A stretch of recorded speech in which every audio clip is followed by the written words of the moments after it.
Hello, is my voice audible? Yes, ma'am. Yes, ma'am. You're audible. എപ്പോഴാണ് ഇത് തുടങ്ങുന്നത്? ഇപ്പൊ തന്നെ തുടങ്ങുകയാണ്. ആണോ? അത് the presentation is still going on. No. Actually, we were waiting for you to settle down. That is why we were. Oh, I see. Yeah. Okay. No problem. I'm settled down. I'm ready. Okay, ma'am. So we shall start. Okay. So good afternoon, one and all present here. We are about to start our second session of today's workshop based on the topic Disasters and Need for Ecosystem Restoration by Dr. Tara KG. Dr. Tara KG was a member of the first Disaster Management Authority of Government of Kerala and served as the head of Disaster Management Center, Institute of Land and Disaster Management under the Revenue Department for 16 years. She worked as a senior scientist in the Remote Sensing and Environmental Center for 3 years and as a section grade lecturer in geology for 13 years. She was the coordinator of the project on climate resilience of urban cities taken up by National Institute of Urban Affairs, Government of India in the South Indian states. She served as a panelist in the National Disaster Management Authority and presently is a guest faculty in disaster management in 4 universities. Dr. Tara is a resource person of the IAS Training Center of Government of India, Amrita Institute, and 15 different government institutions. She has conducted more than 1,500 training and capacity building programs in disaster management for various stakeholders. With immense pleasure, I welcome you today to deliver the session for this workshop. Please, ma'am. Thank you, Mr. Binoy Benjamin, for such a long, nice introduction about me.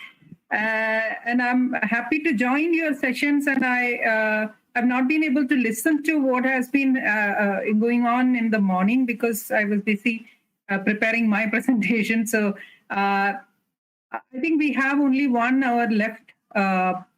So let me go straight to my presentation. Can I have the video sharing option, please? Yes, ma'am, you can present. Okay.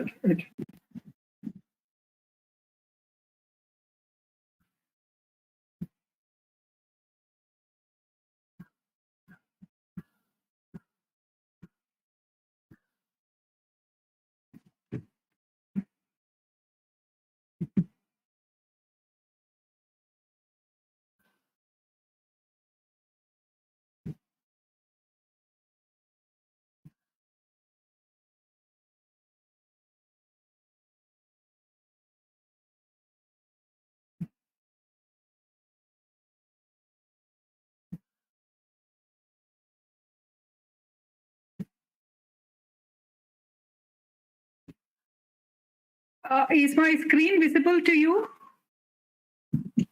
Yeah, ma'am. It is now visible. Okay. So please remind me 5 minutes before the allotted time, because I will not be looking at my watch. So just before okay, 1 hour, please let me. Please tell me 5 minutes before 1 hour. So we are here to share some views about the need for eco-restoration and how it is going to decide in what way we are going to manage the disasters. Because we all know that Kerala is a multi-disaster prone state, and we need to do something to either mitigate it or to prevent it. So the greatest disaster man has to face post-corona, as we all know, is neither cyclones nor flood, but the Zoom meets. Millions and zillions of Zoom meets and webinars, which has been happening. And, we can't do away with this technology because we are physically not able to beat each other. So let us go for the session. We are definitely in an emergency, both biodiversity-wise and climate-wise, because we have been witnessing a lot of climate changes in the past 20 years. And it is with this view that the United Nations had declared 2021 to 2030 as the decade for ecosystem restoration.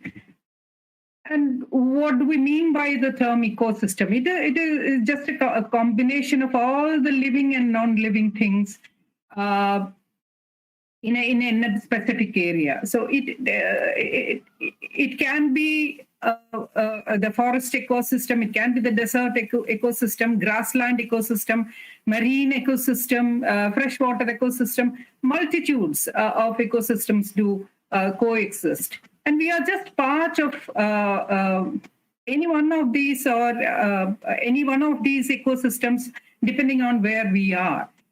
And the most important ecosystem that we need to consider for restoration or regeneration is water, because water, of all the natural resources, water is the most primary resource which is needed to sustain life.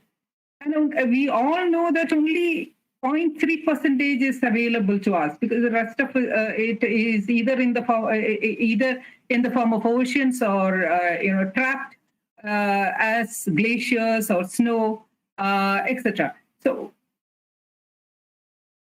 only 0.3% is available to the human beings or the living beings for use, but all the industries are taking up 1.5 billion metric cube of water, and that is quite resource intensive. And only 2.5% of all the water in the world is fresh water. So we need to concentrate on primarily on the water resources and how best we can restore it. If we look at this water stress map, it is a projected map of what is going to happen in 2040. By about 2040, that is within the next 2 decades, we are going to, let me go for the laser pointer. Yeah. We are going to witness severe water crisis, as is evident by this color, red color, which you see here. I mean, the whole of the continent is colored red, which means that we are going to face severe water crisis, extreme water crisis, that is more than 80% in the next 20 years. And we all know that water, if it is in excess, we call it as floods, and water which is deficient, we call it as droughts. And in India, more than 12% of the land is exposed to floods, and more than 70% of the land is exposed to droughts. And I think we need to start talking about neither managing the floods nor managing the droughts, but about water management, because how best we can manage the water decides whether we are going to, whether we are able to manage the floods or the droughts. And I'll be sharing with you, I'll try to share a few examples in other countries. This is a particular project which the Japanese have taken up. It's called as the GCANS project. And Japan is a country which is severely affected by floods. And every year, millions of rupees is lost in managing and mitigating this disaster.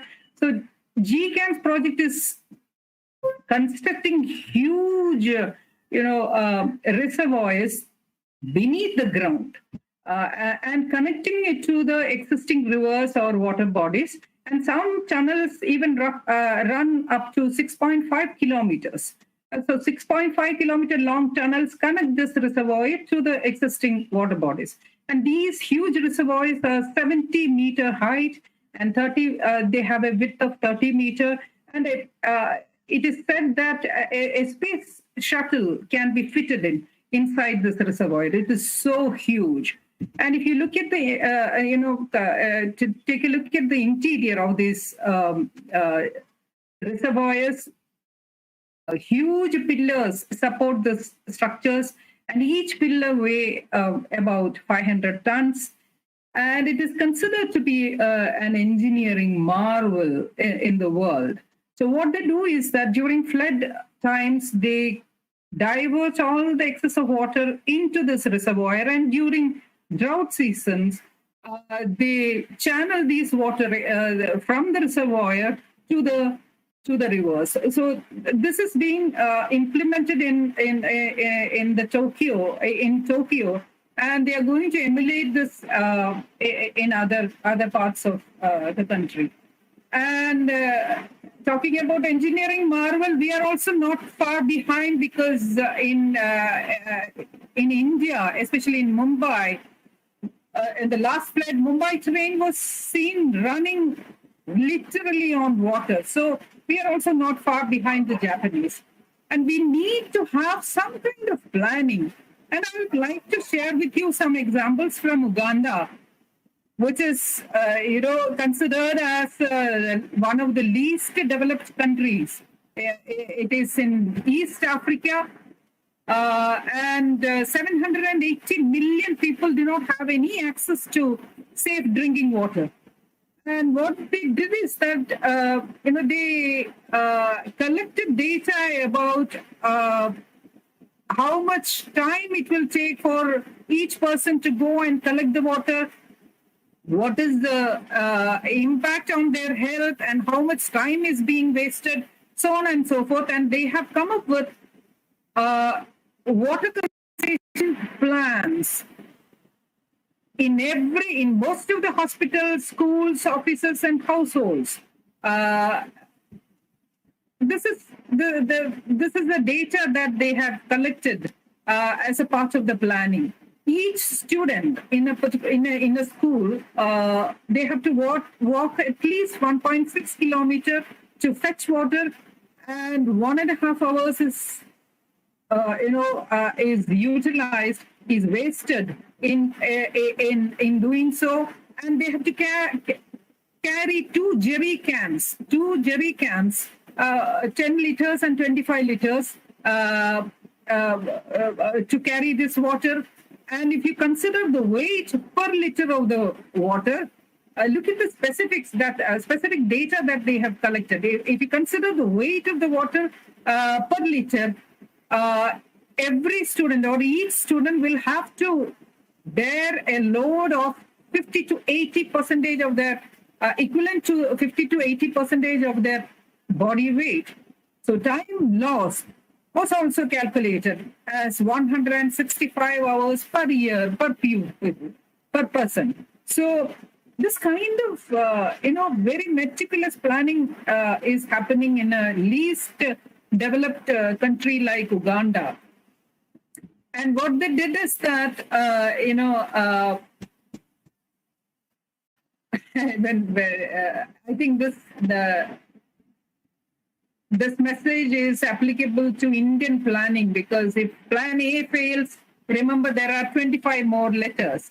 So because we have been trying to lessen the burden of the school children, because they carry such a heavy load. And in 2017 in Telangana, a 14-year-old school girl, she died because of the heavy weight. And she might have been having some heart problems, but the medical reports say that because she had to carry such a heavy load, she had collapsed and died. So in Uganda, what they did is that in most of the school premises, they constructed huge ferrocement tanks, And look at this small, box with a lock, so that the water will not be misused. So whenever anybody wants to drink water, they need to open this box and then take water. So these are called as Kiriskodo water and water for schools. This particular project, and if we look at India, many of the mining processes are resulting in a huge reduction in the groundwater storages and storages of the surface water also. For example, in the North Goa, there is a small village, Pisurlem, named as Pisurlem. A huge amount of overburden upper rock layers were mined for iron deposits, and this is an open cast of iron. And what had resulted in is that during rain, the whole pit, huge pits, which was left behind after the mining is over, these get collected. The rain water gets collected in this huge pits, preventing it from reaching the streams. So as a result, the overburden mixed with the slurry and the slurry of the open cast mines, it resulted in the deposition of silt from the mine in all the paddy fields nearby, and which made it very difficult for the farmers to cultivate anything. This farmer is holding silt in his hand, and behind him you can see the paddy field also. So this had resulted in the drastic reduction in the agricultural activities in northern Goa. And what was the consequence of all these activities? A village which was so rich in water, they had to depend on water tanks every day. This particular house is keeping three tanks, plastic tanks in front of the house, so that whenever the water tank comes, they can fill it and use it for their daily purposes. And Kerala also is not having a very bright picture scenario as far as groundwater is concerned, because especially after the 2018 floods, groundwater level has gone down from 0.25 to 9 meters, especially in regions close to Palakkad. So what does this indicate? If you look at the groundwater estimates, 1989, we used to have 870 million cubic meter of groundwater storages. 1999, it has reduced to 6,841 million cubic meter, and 2017, it has further declined to 5,211 million cubic meter. And most of the agricultural activities, especially in North India, they are dependent on groundwater resources. And there are innovative technologies for water conservation and for water transportation. I'm just sharing here an innovative technology for water transportation. This was designed by an NGO, international NGO, and this is being happily used by most of the villagers because they need not carry it over their shoulders or over their head. They just need to drag it, because there is a pulley and then handle, and it will. There's a drum like storage tank, which will roll along, reducing the burden on the especially the women in transporting the water. And I was just wondering, if you look at the water tanks in Kerala or elsewhere, a huge amount of water is being spilled while they run along the road.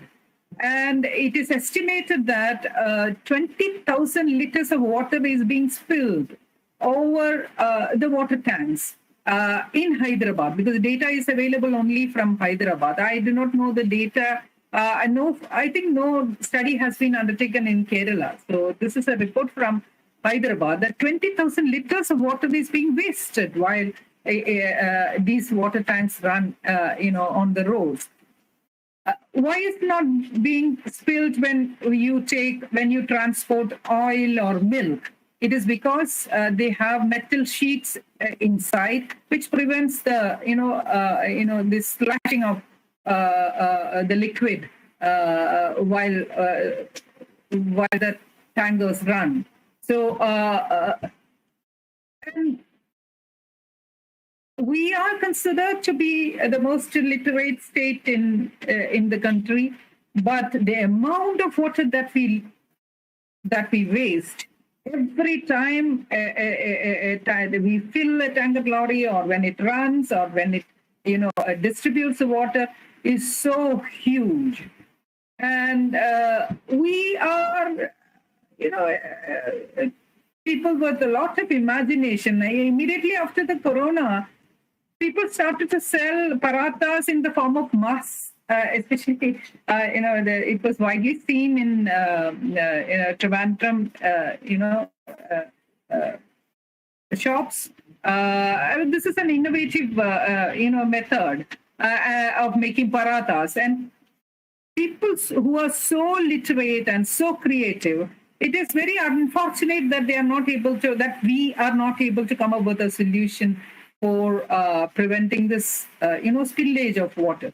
So I think it rests upon each one of us to work towards a solution to, stop this spillage, because water is a very, very essential resource that is needed for our sustenance.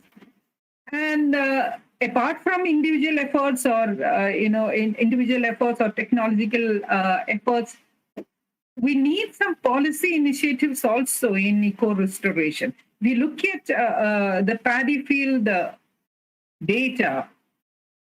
20 years ago, 50 years ago, we used to have 9 lakh hectares of paddy fields, which had dwindled down to 2 lakh hectares now.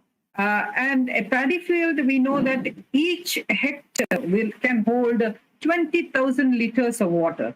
So this acts as a reservoir, and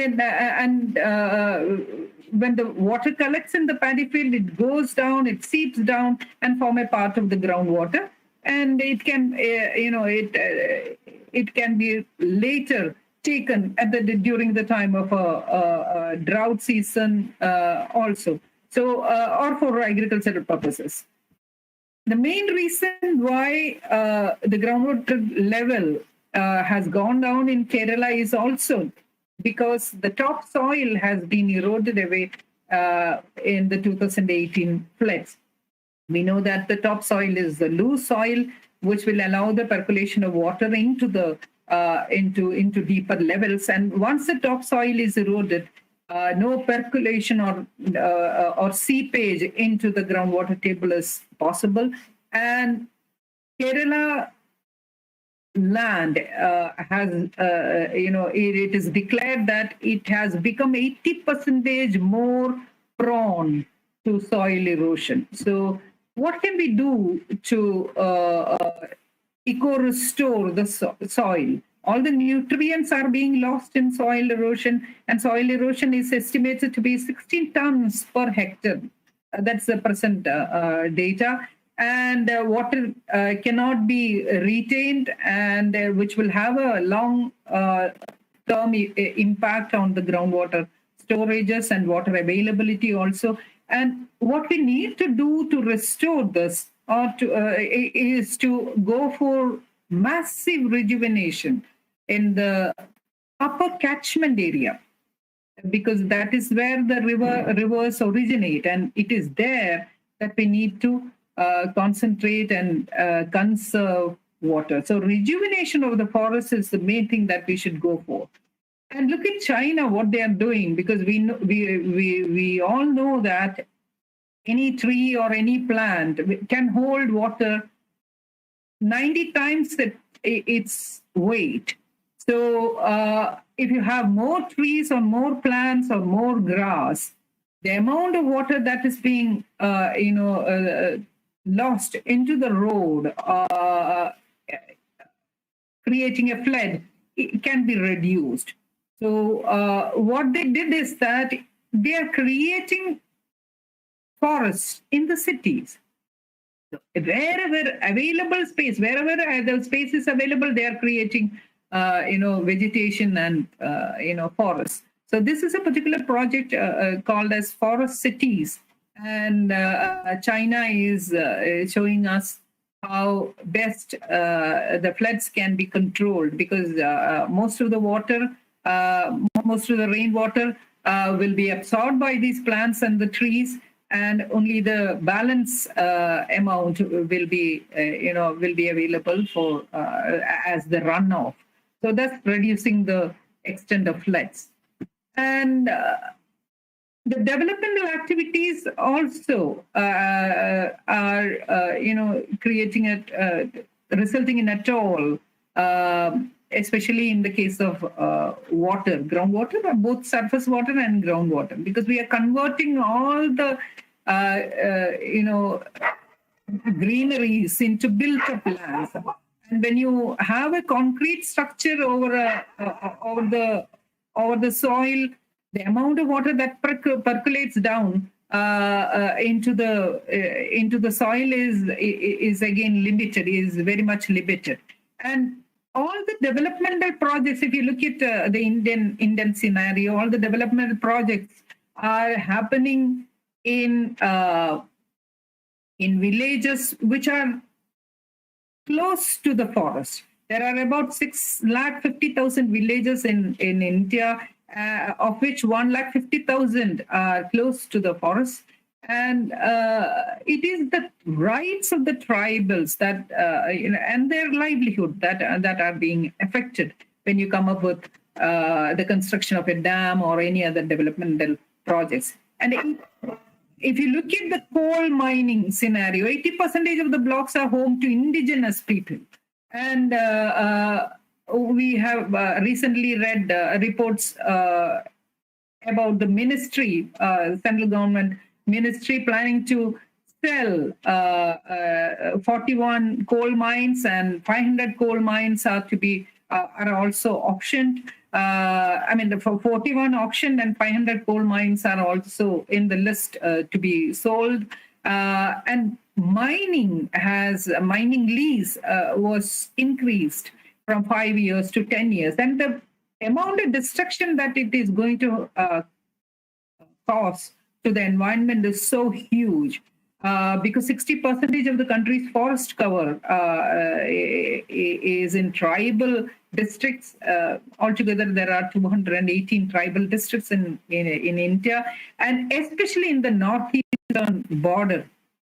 The forest cover has come down by 3,199 kilometers square since 2009. And all these thick, luxurious greenery that you see here, they are being exploited for mining purposes.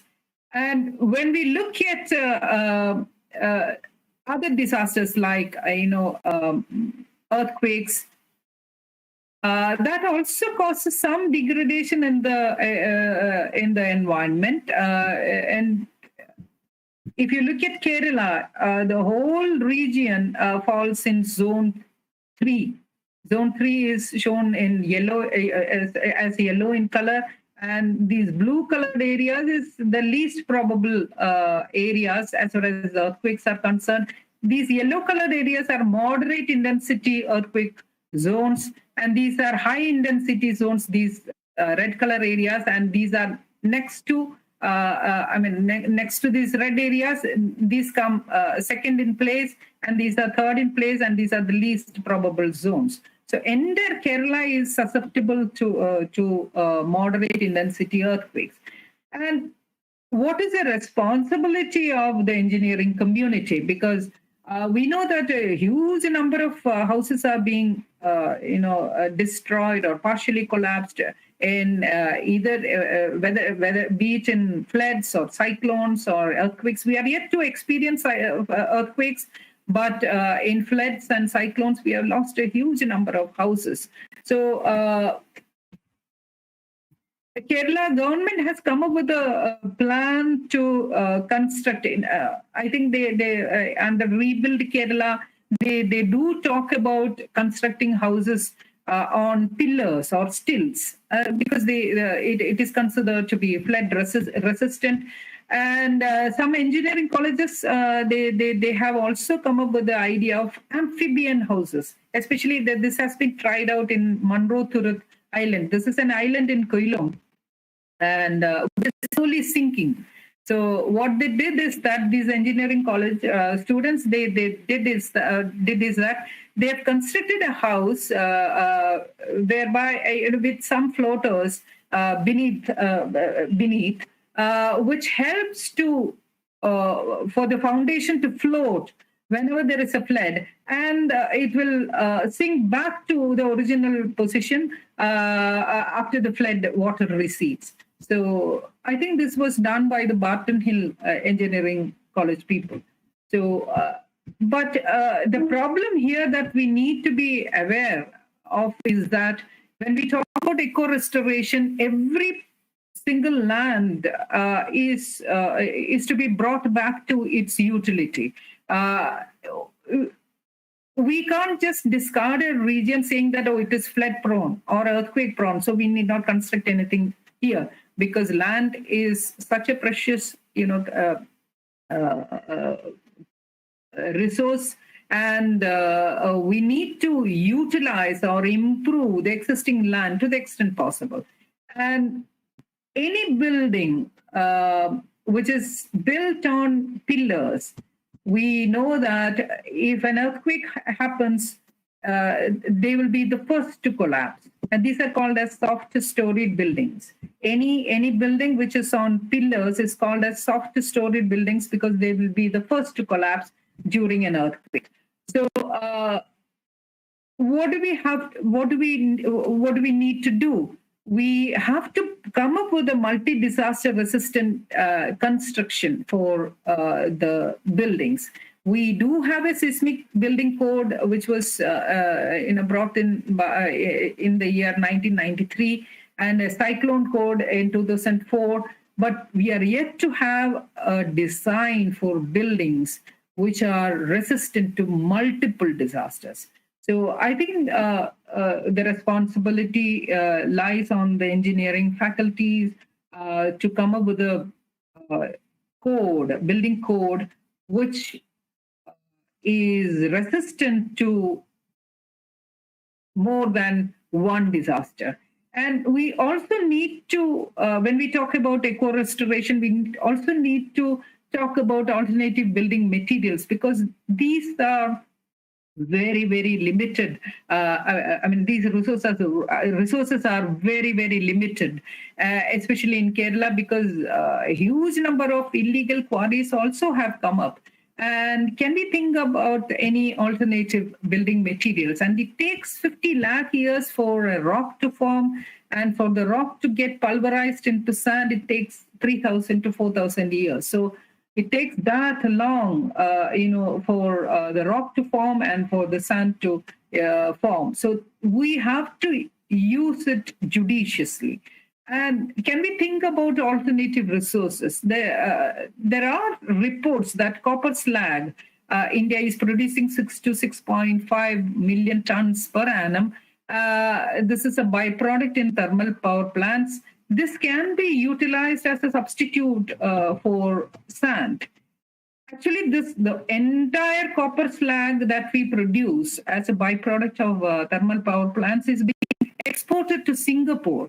And Singapore is widely utilizing this for the construction of their roads. And CRRI, it is a central government organization, Central Road Research Institute. They have published a report. If you go to their website, you can see a whole number of alternative, suggestions about whole number of alternative building materials that we can use. So And what do? We are exporting all the copper slag to Singapore, and they are having a fine, nice roads, and we do end up with roads with a huge number of potholes. So I think we need to relook at the construction scenario, and can we start thinking about utilizing the demolition waste, construction waste?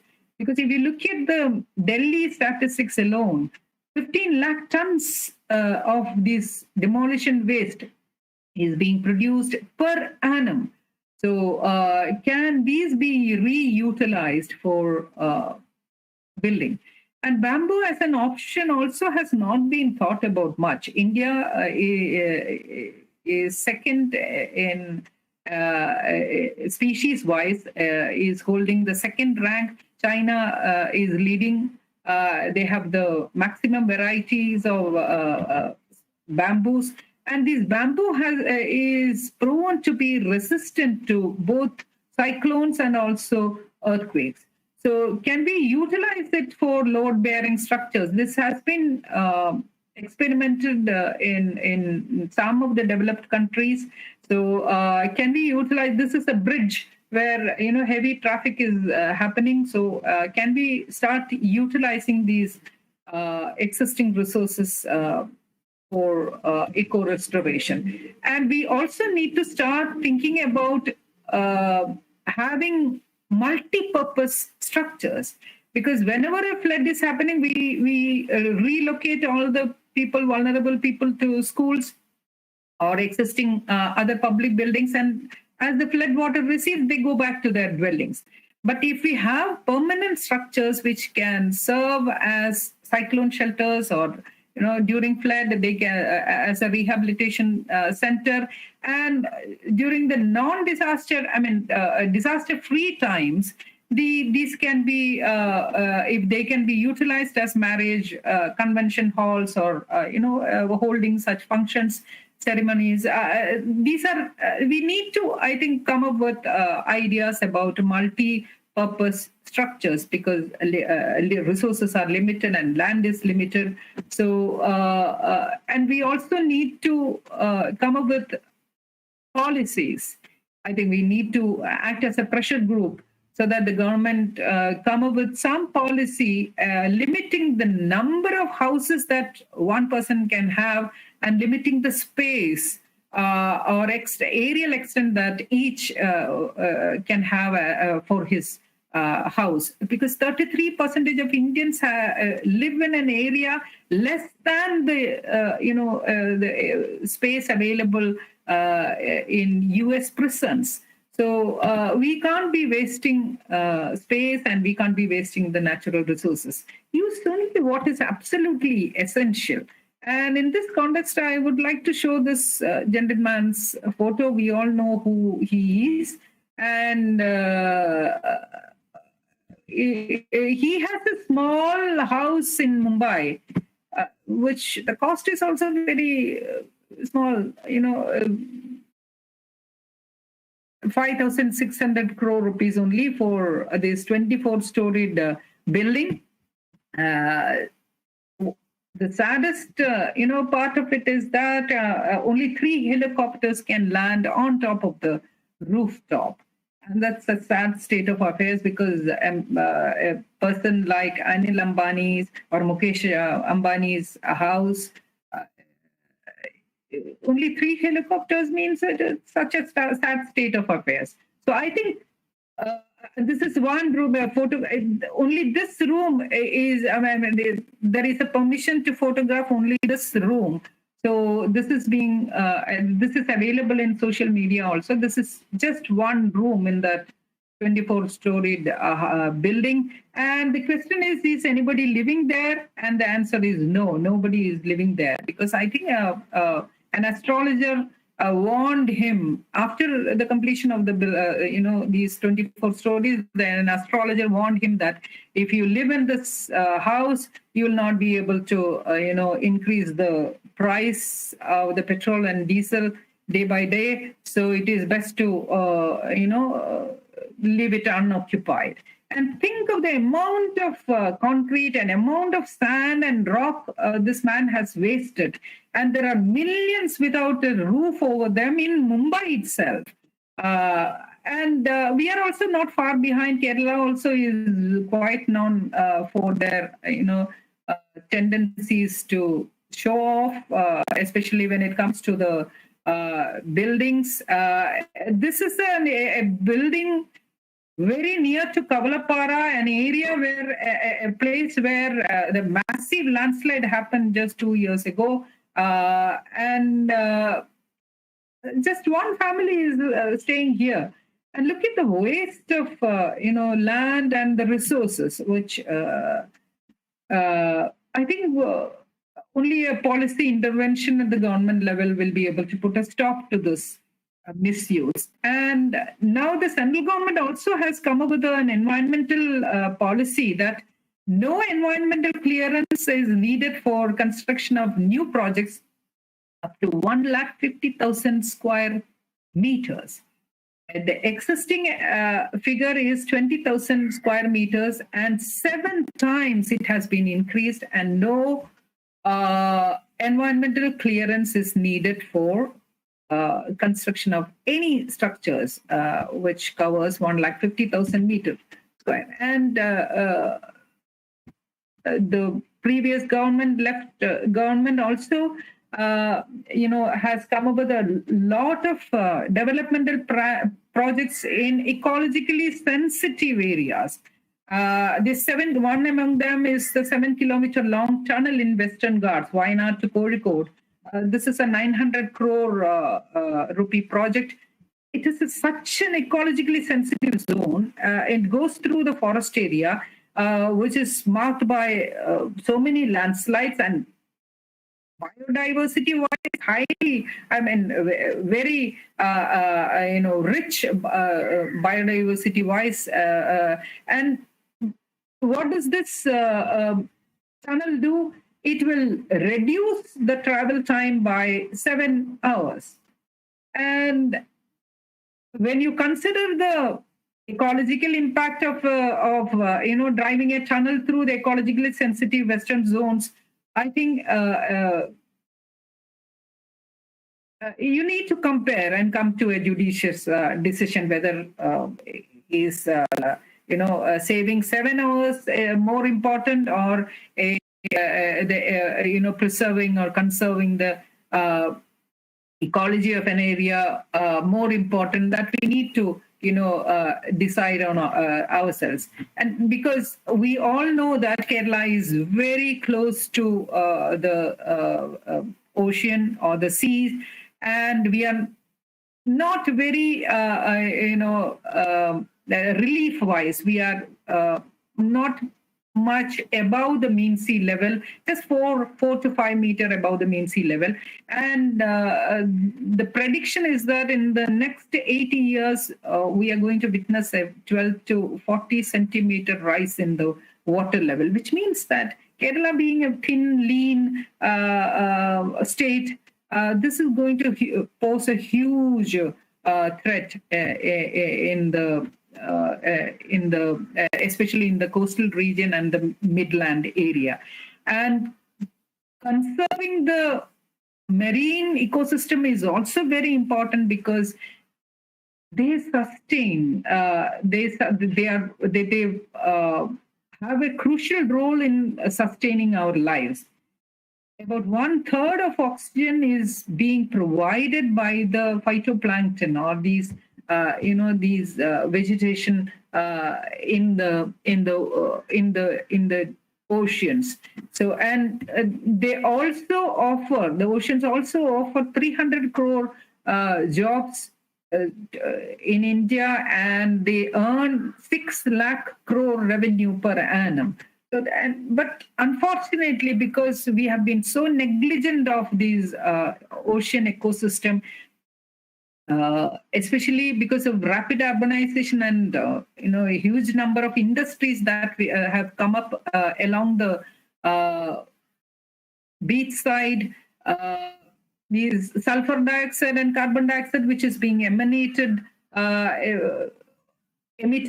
they combine with this ocean water and form acid. Sulfur dioxide plus water forms sulfuric acid. Carbon dioxide plus water forms carbonic acid. And this acidification of oceans is actually killing them. And we know that our lifestyle also, the way we, the negligent way in which we handle the nature is also creating a lot of negative impacts in the marine life. Whenever we are using the face wash products or these, facial scrubs or even soap powder, we all might have noticed small colored plastic beads inside them, which are added onto the soap powder or the paste to increase the scrubbing effect. And these are actually small plastic beads called as micro beads, and 8 lakh crores of micro beads reach the oceans per day.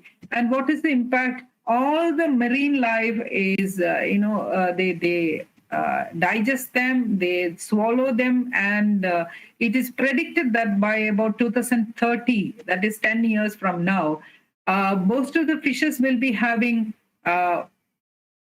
more plastic than we can ever think of. Than is available on the land. So what do we have to do? We need to conserve the ecosystem along the beach and also in the ocean, or in the deep ocean or shallow ocean water also. And when it comes to conservation along the beaches, we know that along the beach or along the coastal regions, they have to face various disasters like coastal erosion and cyclones or sea level rise, so on and so forth. And these sand dunes, which are the natural ecosystems here, they serve as the first line of defense. And these are either wind blown or these sea waves also bring in the sea sand here, and they stop the water from high tide. And we need to conserve this and not disturb this. But unfortunately, both the central government and the state government, across the coastal regions, they are setting up a huge number of tourist centers and multitudes of structures. And central government is now planning to lease out the beach areas to private agencies for huge infrastructure, constructions.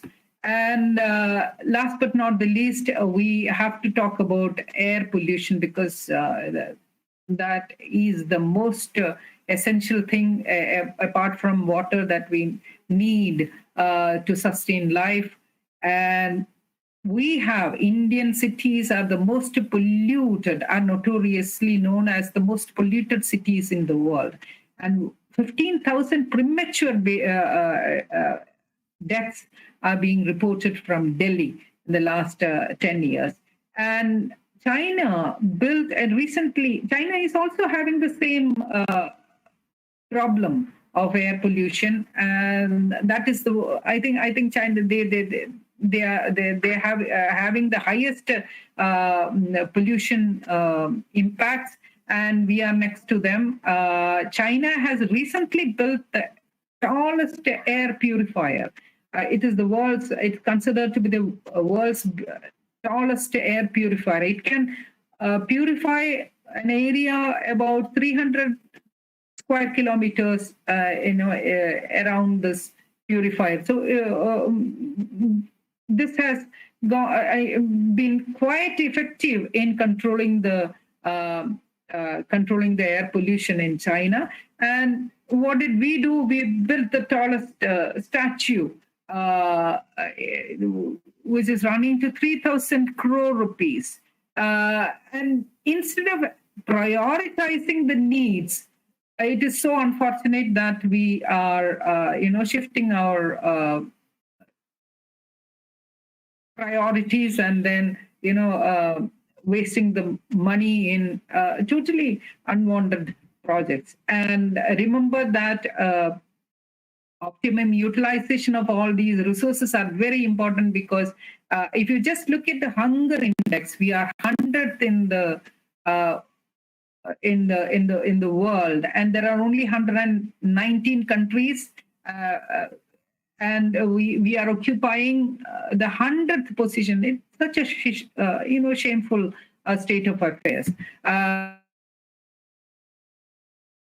I think when we talk about eco restoration, we also need to think about or talk about how the available resources are being utilized. Is it being utilized for eco restoration, which is so badly needed, or is it being pumped out for totally irrelevant projects? Because the Central Vista project, which the central government is planning to take up, is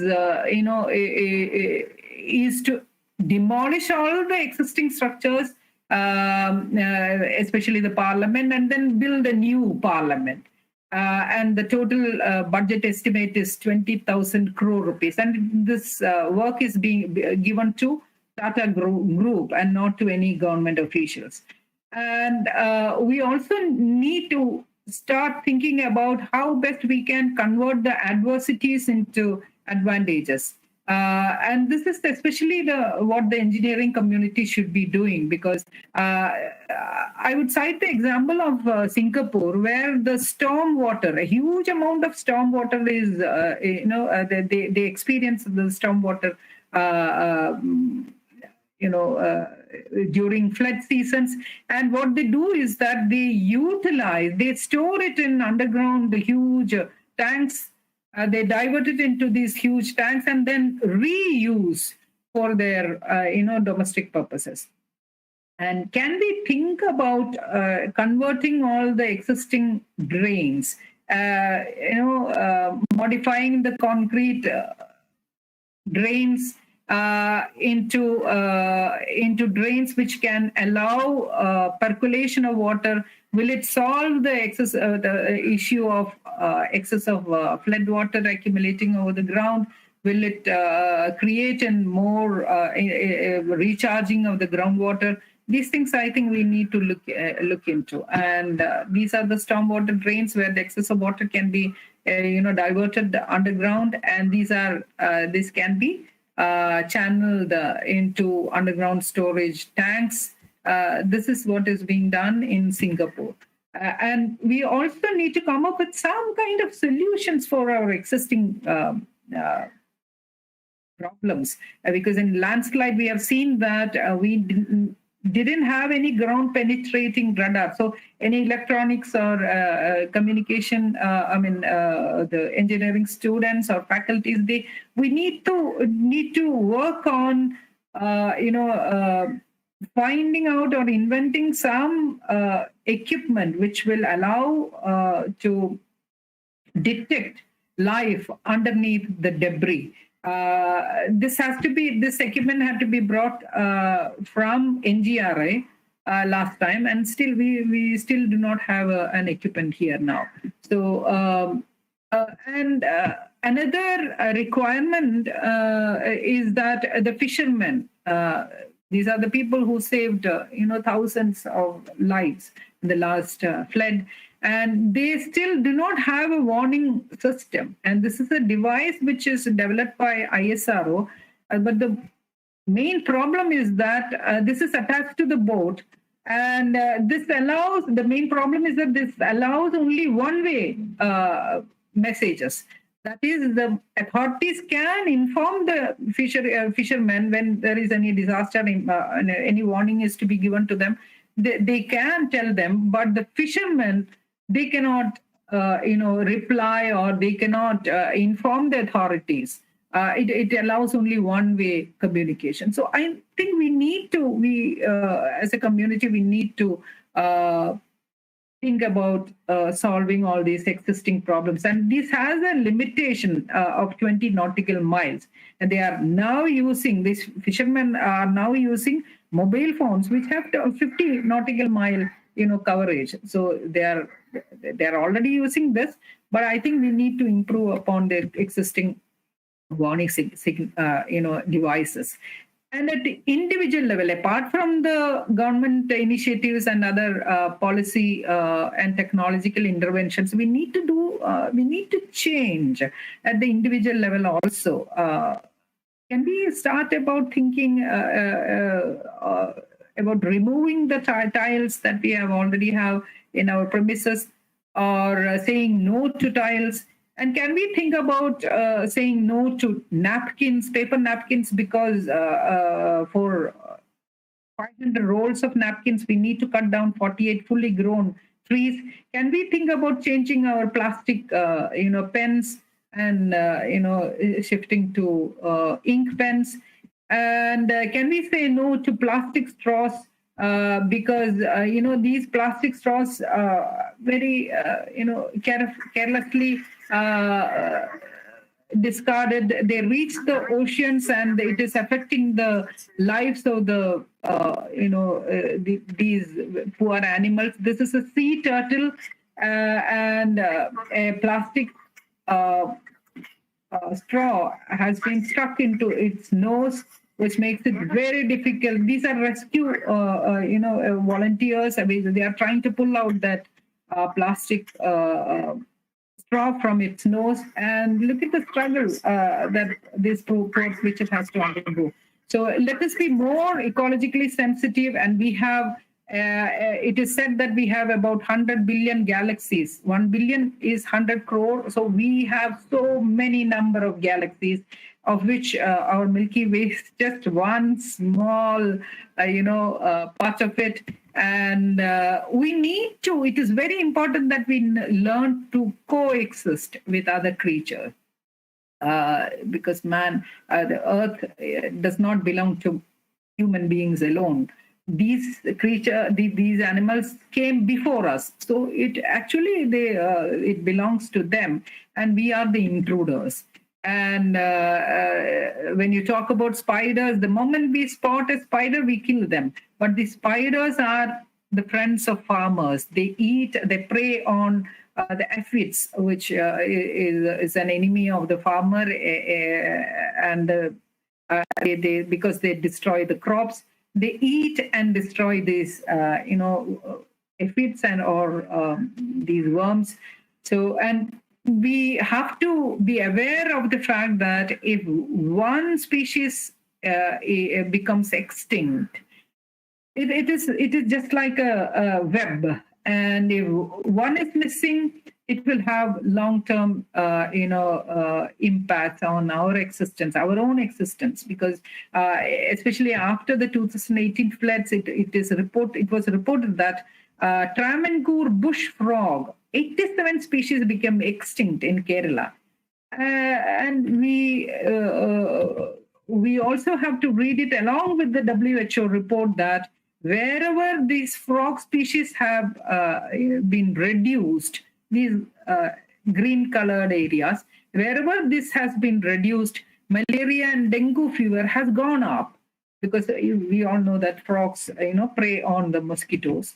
So, and 2018, 87, after 2018, 87 species of frogs are feared to have become extinct, and dengue cases have gone up from 177 to 423 in the successive year. It is not only because of the extinction of the frogs, but due to other factors also. But mainly we have to be aware of the fact that we are a community totally dependent upon each other. And all these mining activities, all these developmental activities, I think it is high time that we put a stop to this. This is a very famous, very notorious, I should say, Dehin Patkai Wildlife Sanctuary in Assam. 16 years illegal mining, continuous illegal mining. And this has, resulted in a lot of problem because this was originally an elephant corridor. and the huge area was devastated for mining purposes. It is the largest rainforest in India, in India, and it is called as otherwise popularly known as the Amazon of the East, and the entire area is now devastated. And let us be aware that Corona in Wuhan, in China, originated in the most polluted city in China. Wuhan is the most polluted city in China, and it is there that the virus has originated, is supposed to have originated.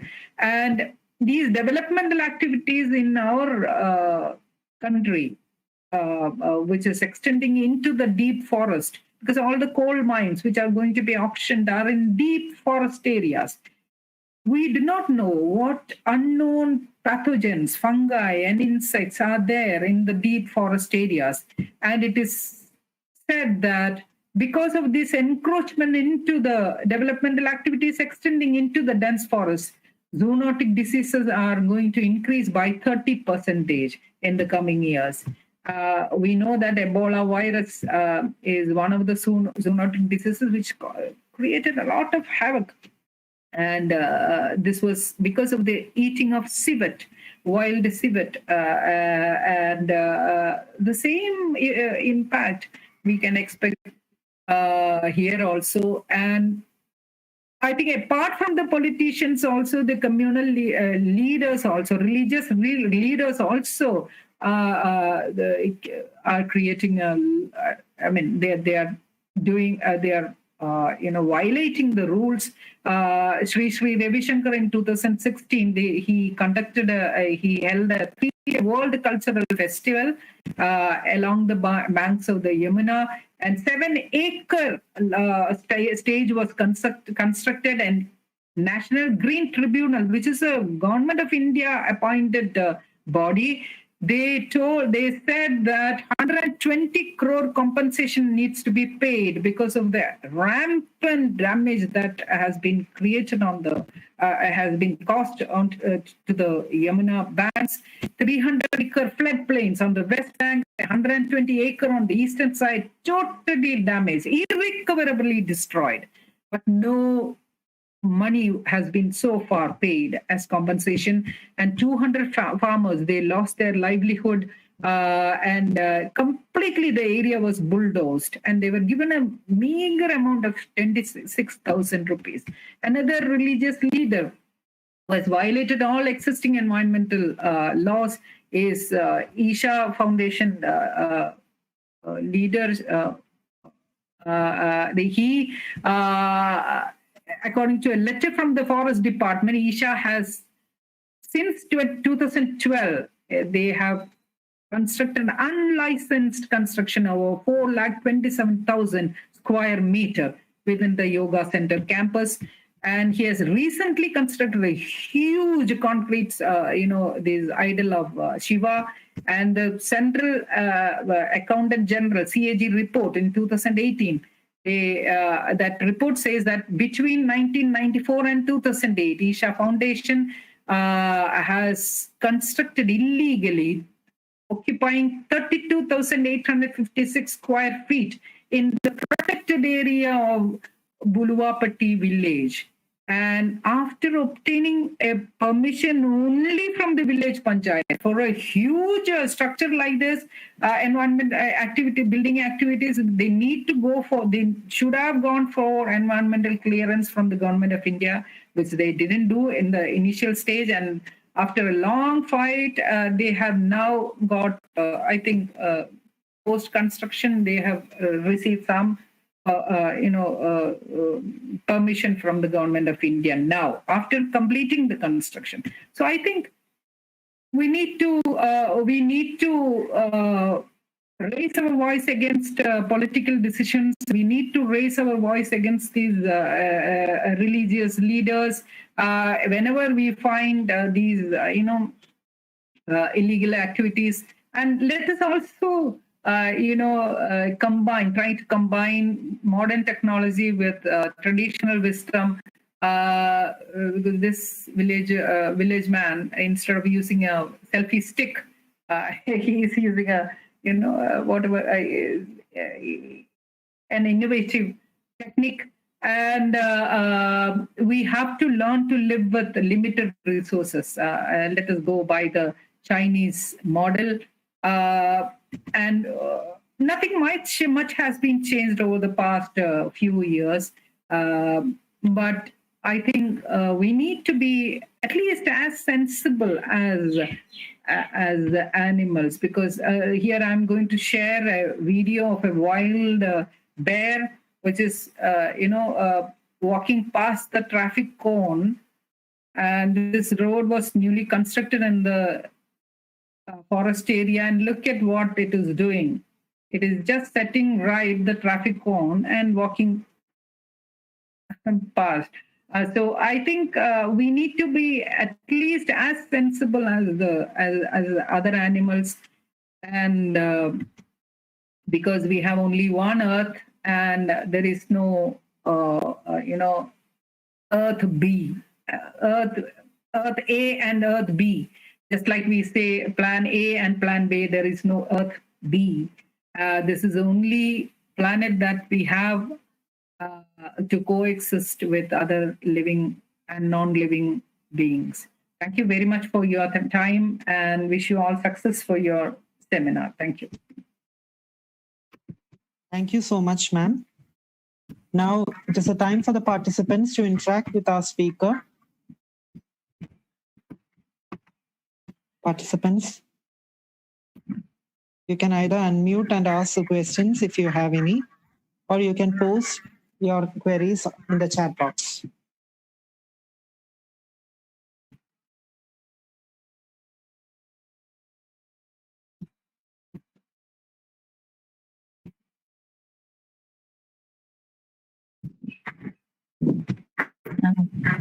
Ma'am, first of all, I can say the session is very interactive.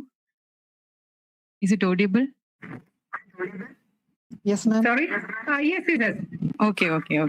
Ma'am, the session is very informative, and I have a doubt on ecological impact, marine ecological impact. So during the oil drilling and exploration and transportation in deep seas, we are using different structures, offshore structures. We are using different offshore systems we are using for the drilling and exploration. It will cause a major impact on marine ecological system, it seems. So is there any initiative from the government side, or is there any new technologies developed, implemented to reduce the marine ecological impact due to this oil exploration and drilling?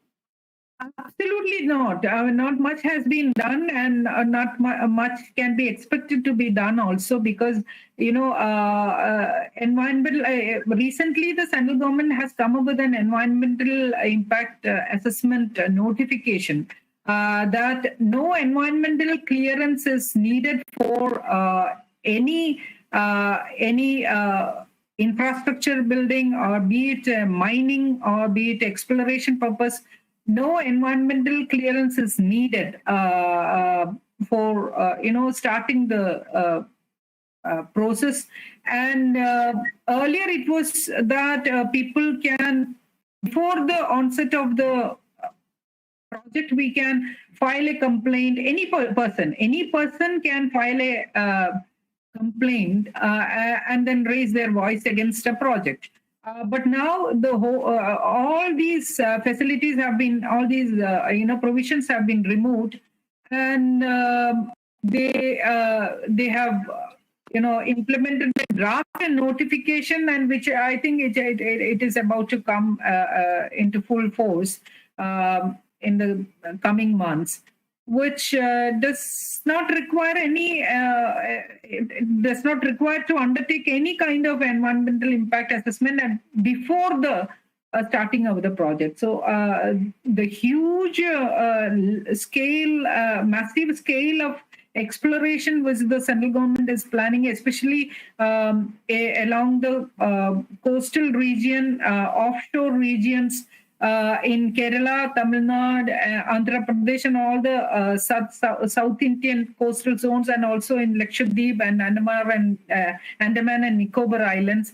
They have a whole list of projects which are going to be implemented, and in a massive scale, these placer deposits, beach deposits, are also going to be mined, apart from oil and gas exploration in the offshore areas. And it is not much study has been undertaken as to what exactly is the environmental impact that these marine life is these cities is causing to marine life.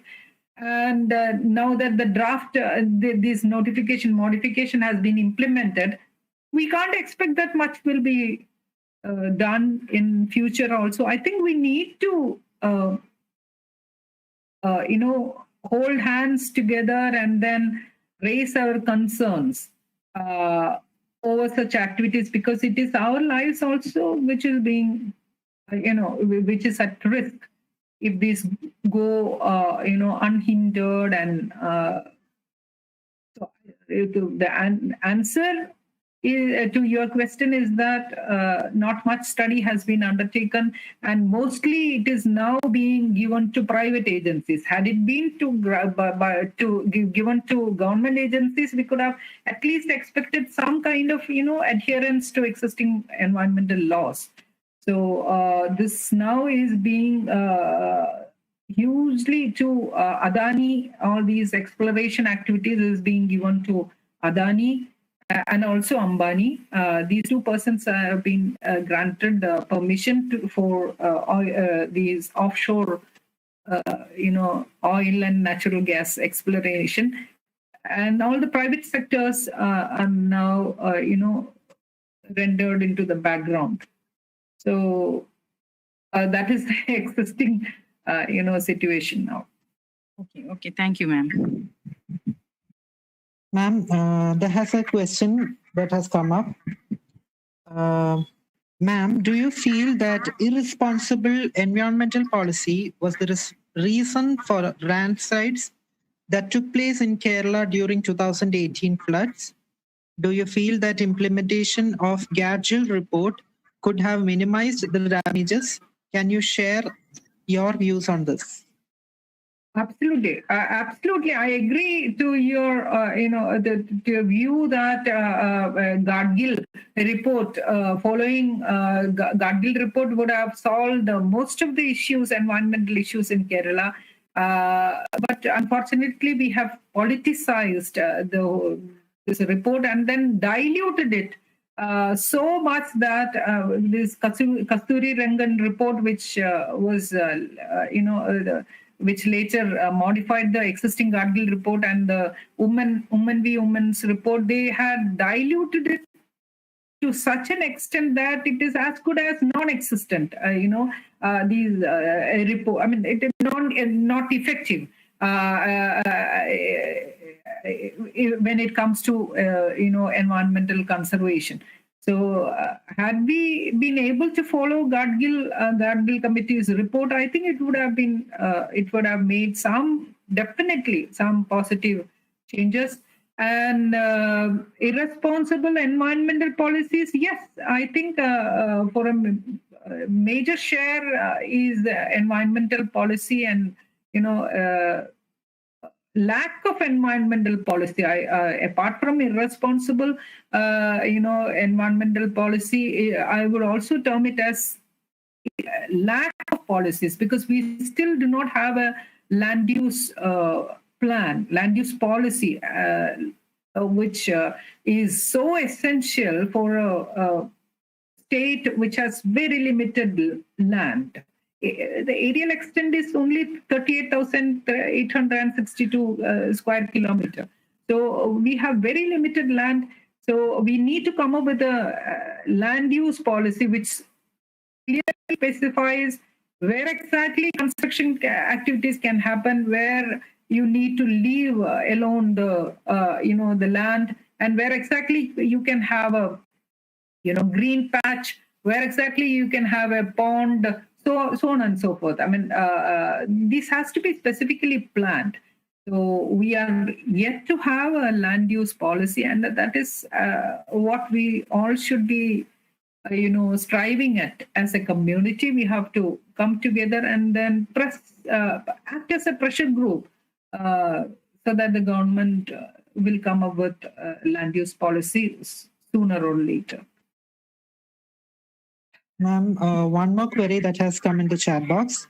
What methodology is followed for the environmental impact assessment?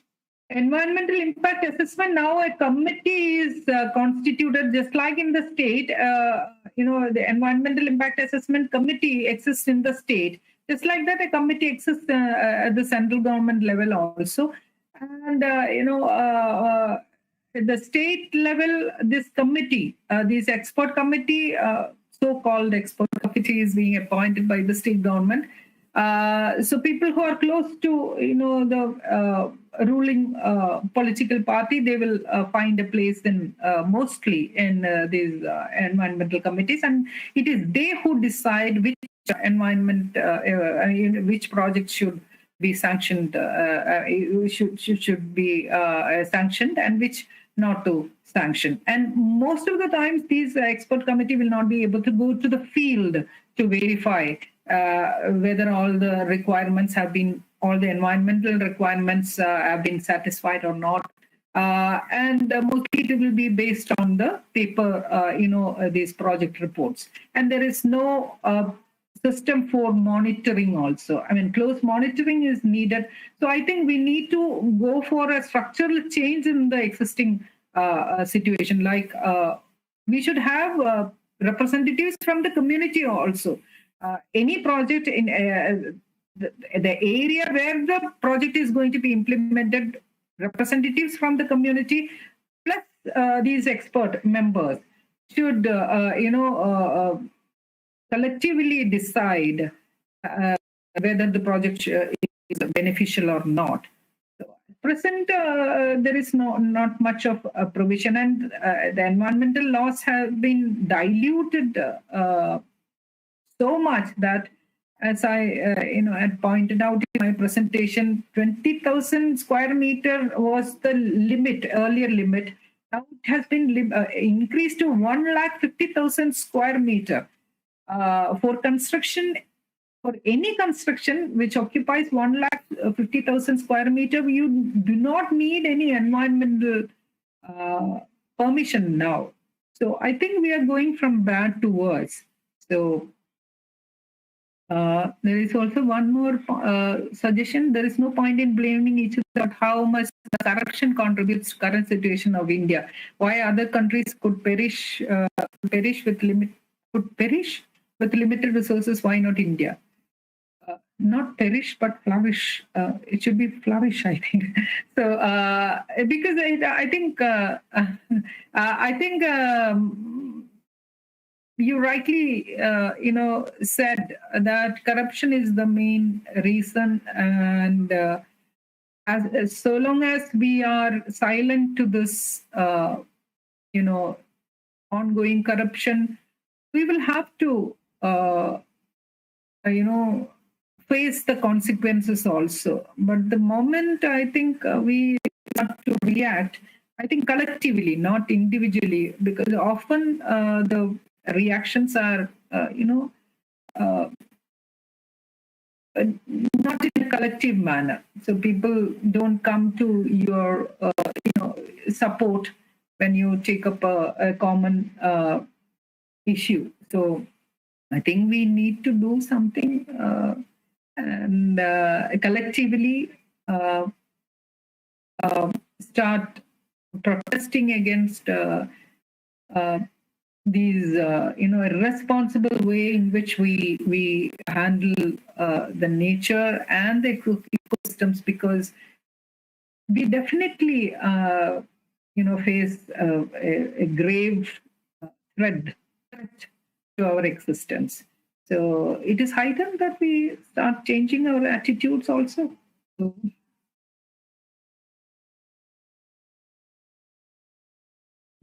any more participants?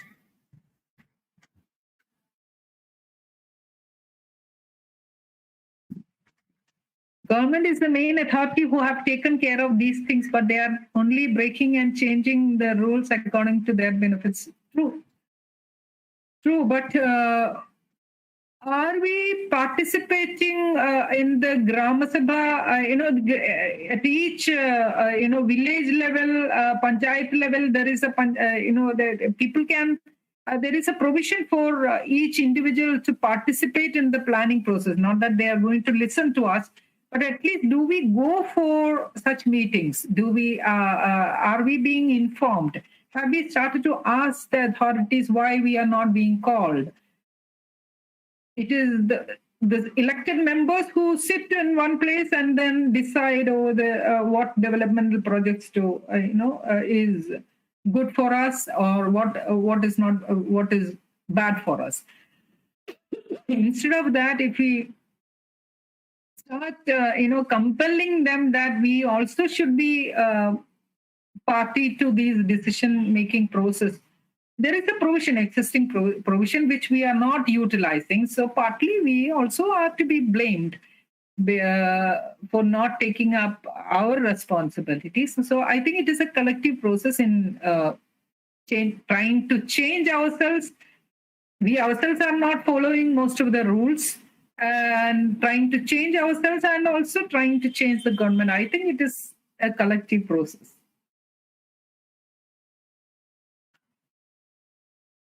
Ma'am, I have a personal query that you have mentioned about multi-disaster resistant. We need to think about some design codes or we need to adopt some design principles for that.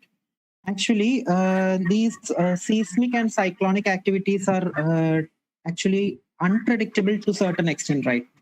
Though we have certain codes for the only those particular disaster, when we consider it collectively, there will be some uncertainties for that, right? There are uncertainties, but we can design a building for extremes also. Like generally, it is it is perceived that Kerala will experience an earthquake of magnitude up to 6.5. It will not cross. Might cross, but even when you design a dam, Idiki Dam is designed for for a magnitude of an earthquake of magnitude 8. So 9 is the maximum limit in earthquake index magnitude scale. So it is designed up to a magnitude of 8. So what is the presumption there? The presumption is that Kerala is not likely to face an earthquake of 8 magnitude earthquake. It is designed to accommodate even, up to 8 magnitude, but it is perceived that we will not, we may never experience in that higher magnitude. Similarly, when it comes to cyclones, we are expecting. As per the existing data, we are expecting a wind speed of 118 kilometers per second to 118 to 140 kilometers per second. So, and we are expecting a sea surge, that is the increase in the sea waves, up to 4 meters. So, and intensity of rain might vary from extremely high rainfall to, extreme rainfall. So these factors are already known. So any structure which can take care of all these existing data is good enough for a beginning, and then we can improve upon the existing these existing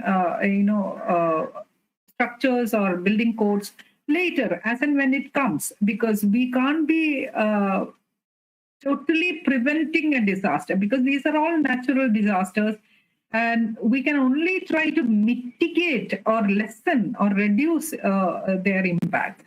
So I think we already have a set of data which is good enough to start designing.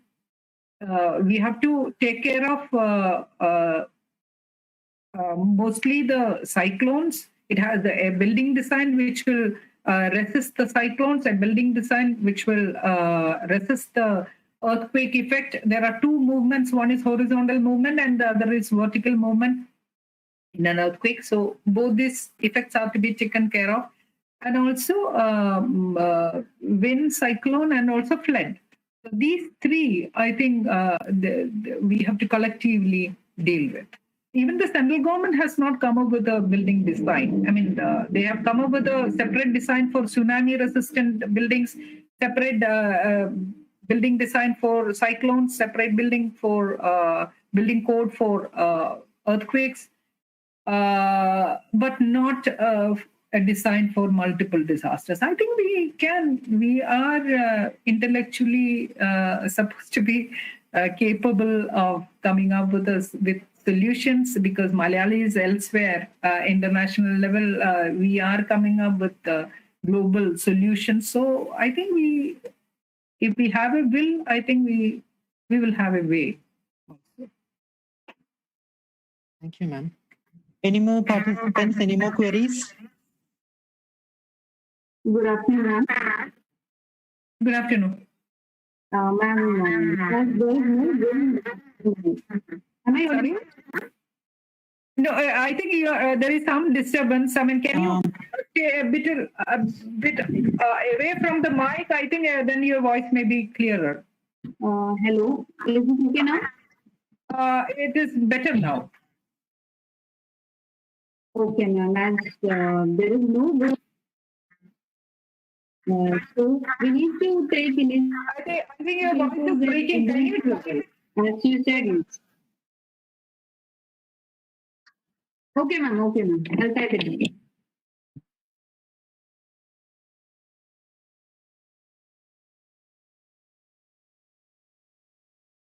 By the time Lakshmi ma'am raises a question, if any other participants want to interact with Tara ma'am, you may please.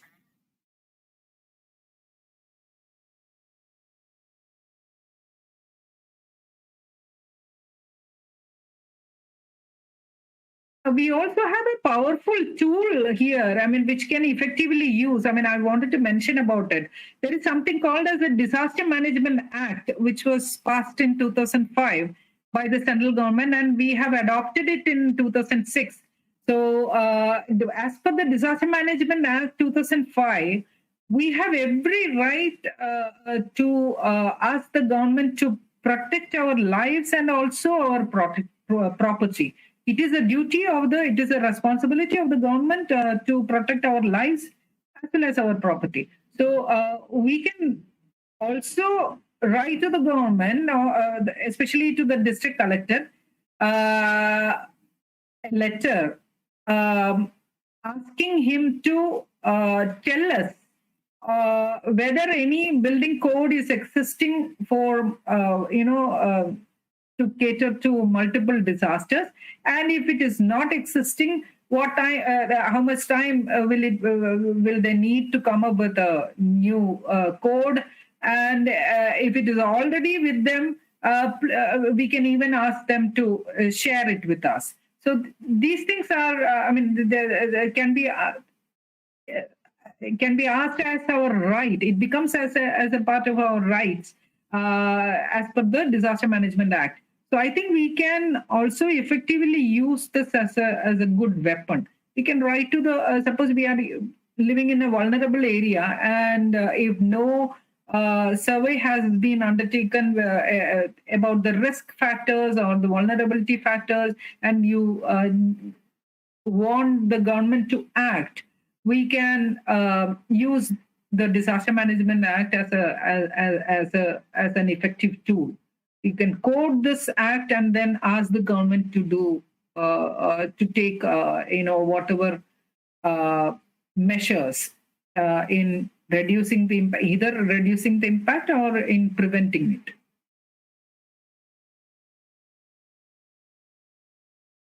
Ma'am, Yes.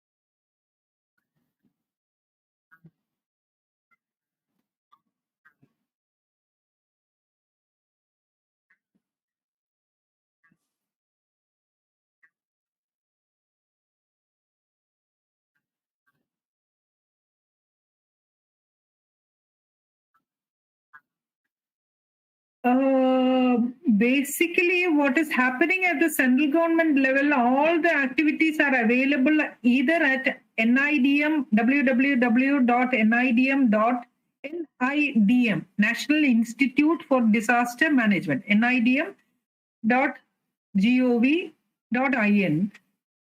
And that is regarding the research activities, research and academic activities. They also hold training programs, regular training programs.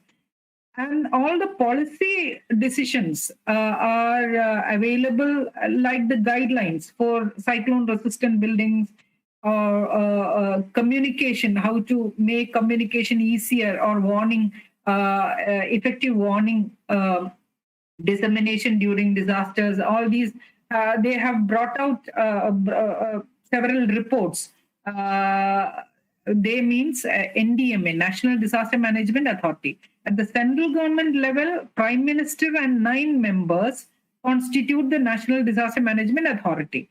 At the state level, Chief Minister and 9 members constitute the State Disaster Management Authority.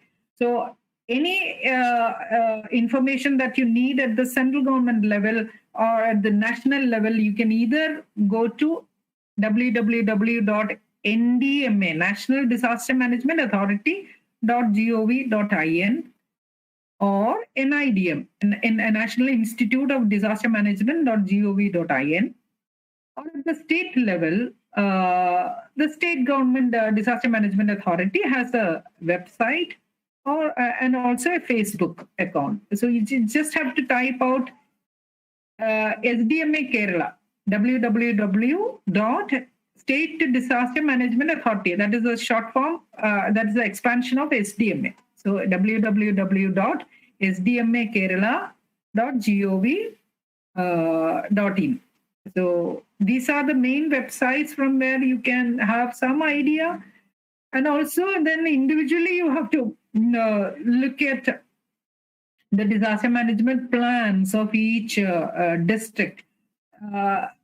If you go to the district collector's website, suppose you are in Ernakulam, you go to the district collector's website, district collectorate website, and then suppose Ernakulam, and type out or search for the district management plan, disaster management plan. And there they might have listed out a few, not problems, but we can figure out what are the existing problems. Because all the details about existing risks and hazards will be available at their site, I mean, at the district collector's site. So these are the few options that you can utilize. Ma'am, 2 more questions that have come in the chat box. Ma'am, shall I read it out? Protectors always have to fight, prove their findings. How can environmental protection and development can cordially? I didn't get your question. Environmental protectors always have to fight to prove their findings. How can environmental protection and development can cordially go hand in hand? Probably that is the question, can go hand in hand. I think we need to first be aware of the environmental concerns, because I think most of the people who are at the decision-making level, the policy making level, they are not aware of the environmental facts, because what are the environmental problems in, this rampant mining of rocks? All of them may not be aware. So I think creation of this awareness creation is a major part, and then coming together as a community is also very important, because most of the environmental struggles which have won against the these so-called politicians, I mean these pressure groups, they have won because people stood as one single group. Be it the Silent Valley issue or the Adirapalli issue, Adirapalli hydroelectric project, I think there was so much of concern generated amidst the public, and they all stood, together, that the government had to, retract from their decision to go ahead with the Aranmula, be it the Aranmula Airport or Adrapalli hydroelectric project. The government had to retract. So, first step is to create awareness, and second is to, stay put. Like we will continue to fight till the end. That should be our strategy. Only then we will be able to, overcome, and then because overcome these, these are all mighty forces, very powerful, money-wise and political, hold-wise. So I think if we stay put, I think we're able to succeed. And environmental protectors always have to fight. Can God that is a question. I think I have answered that question. Is there the one last question for the session? What is your thought on the Miyawaki forest? That is the most wonderful thing which I have ever come across. I think because in a very small area,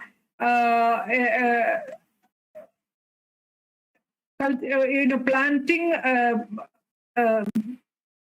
of trees from different species, it will help them to, vie with each other and compete with each other, and then they all grow into a mini forest in the shortest span of time.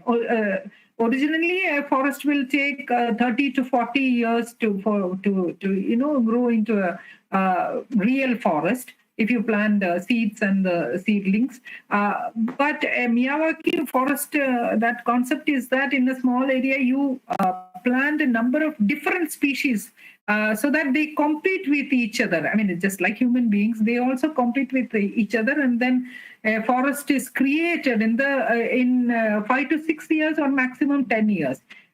We have in Trivandrum, I think close to the museum, they have experimentally planted a Miyawaki forest in that area, and we can see the result. Very, very good result and positive result. So I am for it. Miyawaki forest, I am for it. But the only thing is that, I mean, existing, these forest areas and existing mangrove forests, these are being mercilessly cut or destroyed in the name of development, governmental projects. So I think we need to raise our voice. As this Miyawaki system was developed in Japan, is it suitable for our history? Yes, it is suitable because I have seen with my own eyes, experimented on an experimental basis. It was done in Trivandrum, and it is showing good results.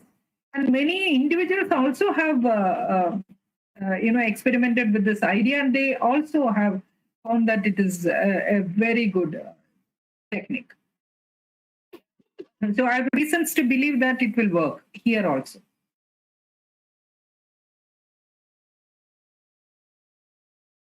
Okay, well, with that, we are coming to the end of the session. Now I invite Dr. Ramesha TV, Associate Professor, Department of Civil Engineering, KME Engineering College.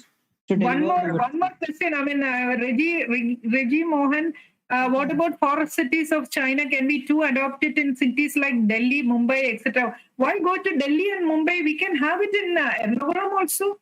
Wherever this, density of population is high, in Trivandrum, Ernakulam, and also Kozhikode, we can experimentally try it in all the flats, wherever these flats exist. We can multi-story buildings, etc. We can have it here also. Why? We need not go all the way to Mumbai and Delhi to experiment. So we have enough number of multi-story buildings here, especially in Ernakulam. Where are you from? Which district? Reggie Mohan? Random. Okay. So this is the right place to experiment because we have n number of buildings and without any, violating all the environmental laws. So let them also experiment with this. So anyway, good question. Good suggestion also. Thank you. Thank you so much. Ramisha ma'am, now I invite you to deliver the vote of thanks.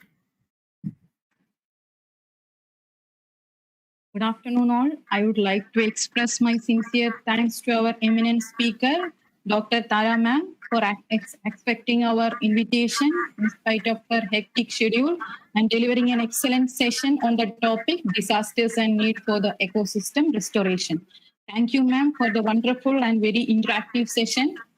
In this session, the speaker provides a deep insights on the importance of water management planning, technologies for water conservation, and need for multi-resistant mechanism and ecosystem restoration. The session was very informative and knowledgeable. Hope it will be very useful for the participants. I would like to extend my special thanks to all the participants, management of KMEA, principal, vice principal, HOD of civil department, and HODs of other department, organizing committee, all teaching and non-teaching staff for their unending support and coordination. With these warm words, we can move to the end of the session. Once again, thank you all.